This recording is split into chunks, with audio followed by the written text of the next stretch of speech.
వంద రోజుల పాలనపై మీ అభిప్రాయం ఏంటి? పాలన అయితే బాగుందండి. బాబు గారి పాలనలో మొన్న వరదల్లో కూడా ఆయన ఒక కుర్రోళ్ళలాగా శ్రమిస్తూ రాత్రి 1 గంటకి 2 గంటకి 3 గంటలు టైం చూసుకోకుండా వచ్చి తిరిగి అందరికీ వచ్చినాయి లేవు అని అడిగి ఆయనంతు ఆయన బాగా చేశారు. ఆయనకి వంక పెడతా కంటే ఏం లేదు. ఎవరైనా సరే వాళ్ళ సొంత రాజకీయాలకు లబ్ధి కోసం ఆయన తిట్టడం అలా చేస్తున్నారు. ఆయన పాలన అయితే బాగుంది. గతంతో పోలిస్తే ఇప్పటి మంత్రులు ఎమ్మెల్యే తీరు ఎలా ఉంది? ఇప్పుడు ఎమ్మెల్యేలు కూడా మొన్న వరద నీళ్ళలో కూడా వాళ్ళు క్రేన్లు కుక్లైన్లు వేసుకొచ్చి తిరిగి బాగా చేశారండి. వంక పెడతా కంటే ఎటువంటిది లేదు. 3 గ్యాస్ సిలిండర్ల హామీ ఇస్తగా దీపావళి ఒక గ్యాస్ సిలిండర్ ఇస్తా అంటున్నారు. ఎలా అనిపిస్తుంది? అది హర్షణీయ. ప్రభుత్వం అది చేయాల్సిన మంచిదేనండి. అదేంటంటే చేయడం ఈ టైంలో ఇవ్వడం కూడా మంచిదే. ఎందుకంటే ఇప్పుడు అందరూ వరదలు వచ్చి బాధపడుతూ ఉన్నారు కాబట్టి రేపు దీపావళి నుంచి స్టార్ట్ చేస్తా అంటున్నారు కాబట్టి అది చాలా మంచిది, మంచి పథకం. ఈ పాలన చూసాక రాబోయే రోజుల్లో మిగిలిన హామీలు కూడా నెరవేరుస్తారన్న నమ్మకం కలిగింది.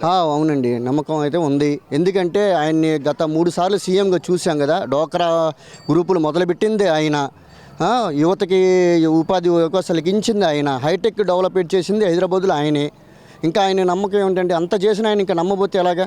100 రోజుల పాలనలో 100 ఎన్ని మార్కులు ఇస్తారు? 100కి 100 ఇచ్చండి, తప్పు లేదు. ఆయన పాలన అంటే నమ్మకం అంటే ఆయన. చంద్రబాబు గారు వరదల్లో ఫోటో షూట్కి వచ్చారు. అవన్నీ పుకారండి, నమ్మని వాళ్ళు ప్రచారం చేస్తారు అంతే.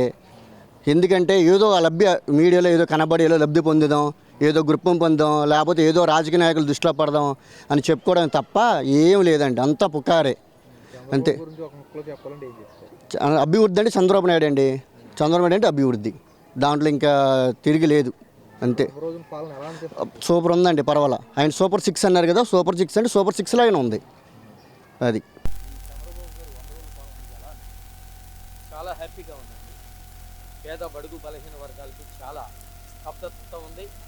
అంతేకాకుండా ఈ 100 రోజు పరిపాలనలో కూడా మరి అన్నం పెట్టే క్యాంటీన్, అన్నా క్యాంటీన్ మొదలు మరి ప్రజలకు సేవ చేసే విధంగా కానివ్వండి, మరి పెన్షన్లు 100 రోజుల్లో పెన్షన్లు ఇవ్వటం, 1వ తారీఖుని 4,000, 6,000, 10,000 రూపాయలు తీసుకెళ్ళి 5 గంటలకే మొదలుపెట్టి 12 గంటలకల్లా పెన్షన్ ఇవ్వటం అనేది హర్షదాయకం. మరి పేదవాడికి సకాలంలో డబ్బులు అందిస్తున్నారు.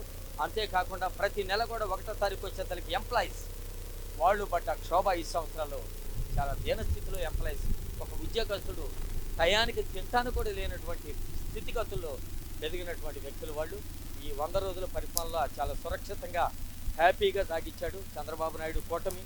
అదేవిధంగా రాముడికి లక్ష్మణుడు తోడన్నట్టు పవన్ కళ్యాణ్ గారు నిర్విరామంగా ప్రజలతో చేదోడు వాదోడుగా ఉండి అభివృద్ధి సంక్షేమే బాటగా నడుస్తూ ఈ కూటమిని ముందుకు నడిపిస్తున్నారు.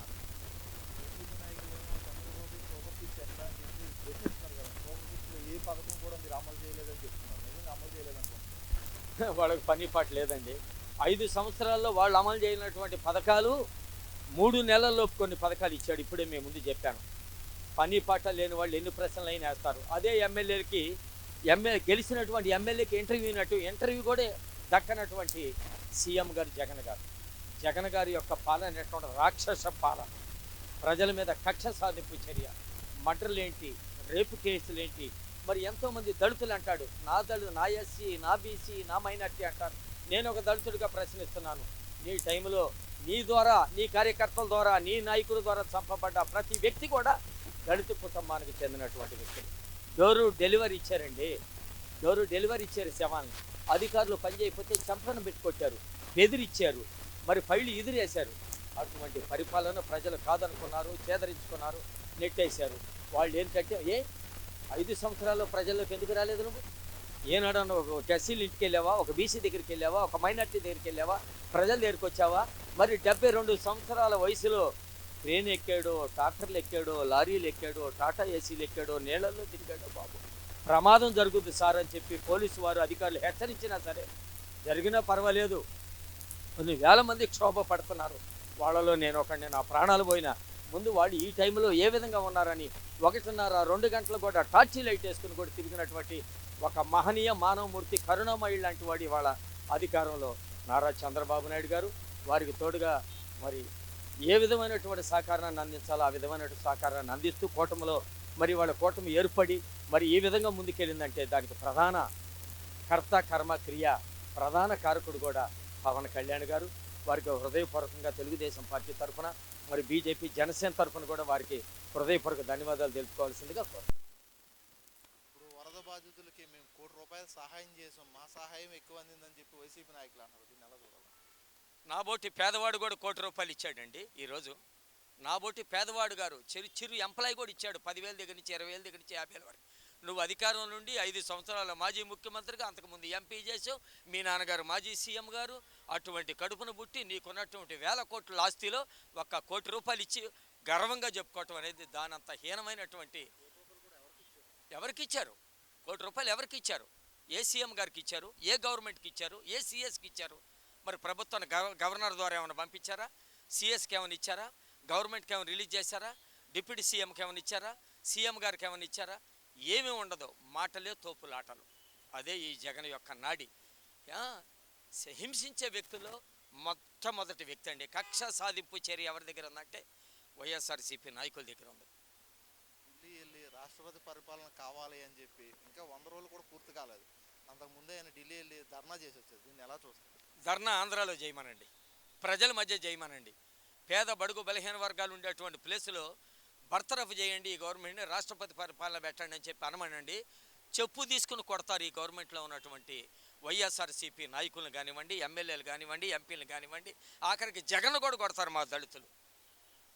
100 రోజు పరిపాలనలో అనేకమైనటువంటి ఇసుక చూడండి, అన్నా క్యాంటీన్ చూడండి, పెన్షన్లు చూడండి, ప్రభుత్వంలో ఉద్యోగం చేసుకున్నటువంటి చిరు ఉద్యోగస్తులు కానివ్వండి, గెస్టెడ్ ఆఫీసర్ కానీ 1వ తారీఖు జీతాలు కానివ్వండి, 100 రోజుల్లో ఇన్ని సంక్షేమ కార్యక్రమాలు చేసినటువంటి నిర్విరామ కృషి వలుడు మహానుభావుడు పవన్ కళ్యాణ్. వీళ్ళు ఉన్నంత వరకు ప్రజలు ఎప్పుడు కూడా శ్రేయోభిలాషులుగా ఉంటారు. ఎట్టి పరిస్థితుల్లో కూడా ఆంధ్రప్రదేశ్లో ముందు ఒక ఉన్నతమైనటువంటి స్థితిగతుల్లోకి పేద బడుగు బలహీన వర్గాల వారు వెళతారండి. ముక్కలో చంద్రబాబు గురించి చెప్పాలంటే ఏం చెప్తారు? చాలా గొప్పవాడు. బాబు గారితో పనిచేస్తున్నాం మేము. ఎన్టీ రామారావు దగ్గర నుంచి కూడా, బాబు గారు ప్రధాన కార్యదర్శి దగ్గర నుంచి ఉన్నప్పుడు కూడా గండిపేటలో ఆయన తీసుకున్నటువంటి నిర్ణయాలు, ఎన్టీ రామారావు గారు నేషనల్ ఫ్రంట్ చైర్మన్గా ఉన్నప్పుడు ఆయనకు తోడుగా ఉన్నటువంటి వ్యక్తి. నాకు 61 సంవత్సరం, నేను బాబు గారితో ప్రయాణం చేశాను. ఎన్టీ రామారావు గారితో నాకు, మా కుటుంబానికి ఒక అనుబంధం ఉంది. అవసరమైతే మీకు కాల్స్లో కూడా నా ఫోటోలు ఉండి మీకు కూడా చూపిస్తాను బ్రదర్. చంద్రబాబు గారిని గురించి ఆలోచించి విమర్శించి మైండ్ పాడు చేసుకోవటం తప్పితే అటువంటి మహానుభావుడు, మహనీయుడు మా బైబిల్లో ఉంది. గుర్రం జాషువా గారు అన్నాడు, ఓ కులరాని గొప్ప ధనవంతపు నిక్కప్ప పాలరాతి అని. పేదవాడికి ఒక పాలరాతి దొరికింది. ఆ పాలరాతే మన గౌరవ ముఖ్యమంత్రి వర్యులు నారా చంద్రబాబు నాయుడు గారు. నా పేరు కొలకలూరు నాగేశ్వరరావు, రాష్ట్ర తెలుగుదేశం పార్టీ నాయకుల్ని. నమస్కారం.